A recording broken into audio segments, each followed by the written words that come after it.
So CM Punk was backstage at Raw in Chicago last night.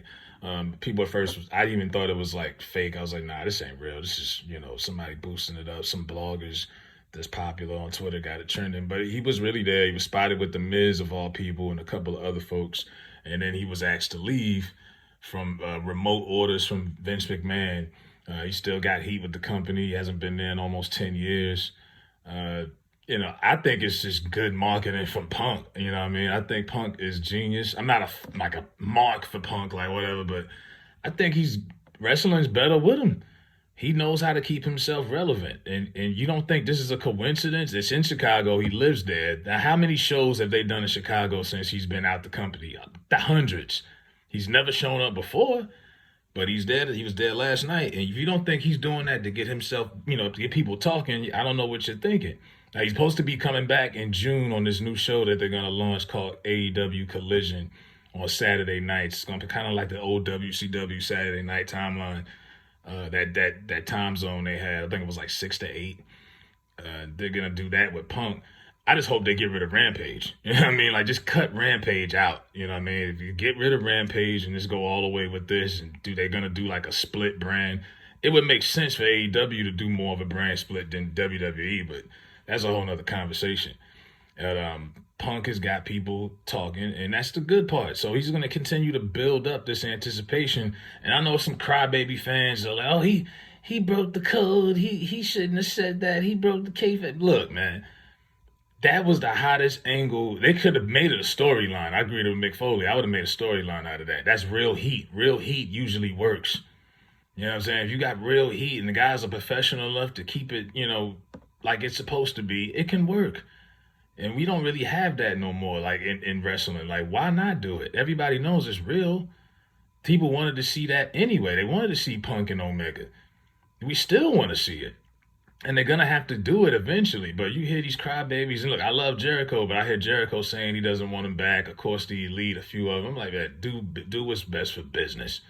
And I think Tony Khan learned they're better off with Punk than they are without him. Ratings are kind of up and down. The business isn't like horrible since he's been out, since he's been home, since they sent him home, but it's not like it's been great. You know what I mean? Like, he's a big part of a lot of reasons why some people even started watching AEW. So, and the last time they were really trending and really hot was when he did the media scrum. I mean, they've had their moments and their matches like MJF and Bryan and things like that, but as a company, like the buzz that they had, that was the hottest thing ever. Then, after they sent him home, Triple H comes in, WWE got that momentum, and they kind of had it since. So, now you got this show coming up in Wembley Stadium.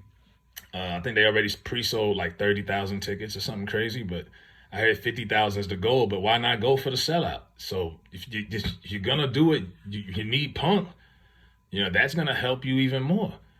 And then they might bring in Goldberg. I'm like, whatever. But, they might bring in Bill Goldberg. But, yeah, Punk is definitely needed. They need Punk. He brings it, and especially if you're going to do another show. I'm surprised TNT Warner Brothers is giving them another show as bad as Rampage has been. You know what I mean? Because the ratings have been, like, they get half the viewers that Dynamite gets. And that's not saying much. Because Dynamite's only getting like 1 million, maybe 1 million some change. Not that that's bad, but it's not growing. And it was looking like it was going to start growing when they had Punk. Even though at one point it was kind of getting stale, just him coming out there smiling. And I was like, yo, turn him heel. I was begging for them to turn Punk heel at one point. Because it was getting stale, just him coming out and the fans singing his song. And it's like, all right, let's do something different. But yeah, I'm good for it. But he was backstage last night. It was there, so it was true. He just was asked to leave. He still has heat with Triple H, I'm sure, Paul Levesque and them. And, they don't want to have a guy anywhere around them that's under contract with another company. Like, they won't acknowledge a Impact or a TNA or any of that. But how dare you come to our show? Not that they own the building, but, they just like, no, we don't want anything to do with you. You're under a contract with another. Wrestling is just weird like that. Because in any other, like, if you play for the Cavs, you can go to another NBA game, and there's nothing wrong with that. You could go to a Jazz Timberwolves game. It's okay. But in wrestling, this is weird. So it was nothing really going on with that. But yeah, Punk was backstage. For what it's worth, let me know what y'all thinking. Hit the like button. I'm out.